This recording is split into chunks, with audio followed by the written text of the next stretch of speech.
কথারা ফুরিয়ে গেলে নাম ধরে রেখো। সালমান হাবিব ভাইয়ার একটা কবিতা খুব মনে পড়ে। আমাকে একটু কথা পাঠাবেন, আমার না আপনাকে খুব শুনতে ইচ্ছা করছে। একটু কথা পাঠাবেন। ভালোবাসি পাঠাতে হবে না, ভালো তো বাসেনি না, সেটা আমি বুঝি, টের পাই। ভালো যে বাসেন না ওইটাই বলে পাঠান। তবু একটু কথা পাঠাবেন। অতটা দূরেও নয় আকাশ, যতটা দূরে তোমার বসবাস। একই আকাশের নিচে আমরা দুইজন থাকি, ভাবতেও ভাল লাগে। চাইলে ওই আকাশকে দেখতে পারি, চাইলে ওই আকাশের সাথে কথা বলতে পারি, কিন্তু আপনার কাছে কোনো কথা পাঠাতে পারি না। আপনার কণ্ঠও শুনতে পারি না, দেখতে পারি না ওই মায়াবী চোখ। আপনার খুনসুটিগুলাও এখন বড্ড মনে পড়লেও আর দেখতে পারি না।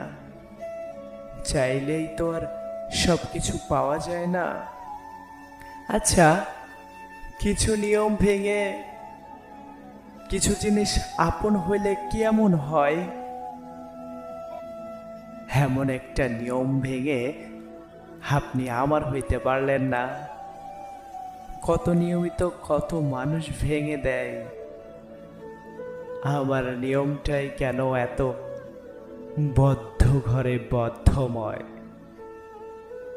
জীবনে মাঝে মাঝে একটা বিষয় খুব ভাবে, এই তো জীবন কেটেই গেল, কি এমন ক্ষতি হতো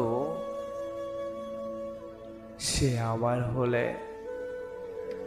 মানুষ যে মানুষগুলাকে হাসি খুশি আড্ডায় মাতিয়ে রাখে, একটা সময় সেই মানুষগুলাই কষ্ট দিয়ে কেন চলে যায় আপনি কয়বার পারবেন? মানুষের জীবনে কেউ না আসার আগেও সে অনেক হাসি খুশি থাকে, কিন্তু একবার কেউ এসে চলে গেলে না বড্ড খালি খালি লাগে।